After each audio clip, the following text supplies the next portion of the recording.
ప్రజలకు వాతావరణ శాఖ ముఖ్య హెచ్చరిక జారీ చేసింది. రానున్న 24 గంటల్లో వాయువ్య బంగాళాఖాతంలో అల్పపీడనం ఏర్పడే అవకాశం ఉందని తెలిపింది. దీని ప్రభావంతో రాష్ట్రంలో రాబోయే 3 రోజుల పాటు వర్షాలు కురిసే అవకాశం ఉందని వాతావరణ శాఖ వెల్లడించింది. వాతావరణ శాఖ అందించిన సమాచారం ప్రకారం ఈ అల్పపీడనం కారణంగా తెలంగాణ వ్యాప్తంగా వర్షాలు కురిసే సూచనలున్నాయి. ముఖ్యంగా ఈ రోజు రాష్ట్రంలోని కొన్ని జిల్లాల్లో భారీ వర్షాలు పడొచ్చని తెలిపింది.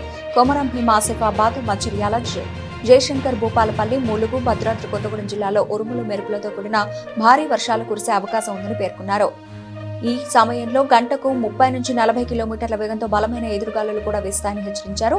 భారీ వర్ష సూచన నేపథ్యంలో పైన పేర్కొన్న 5 జిల్లాలకు వాతావరణ శాఖ ఎల్లో హెచ్చరికలు జారీ చేసింది. ప్రజలు, అధికారులు అప్రమత్తంగా ఉండాలని సూచించింది. మిగిలిన జిల్లాలో తేలికపాటి నుంచి మోస్తారు వర్షాలు కురిసే అవకాశం ఉందని వాతావరణ కేంద్రం వివరించింది.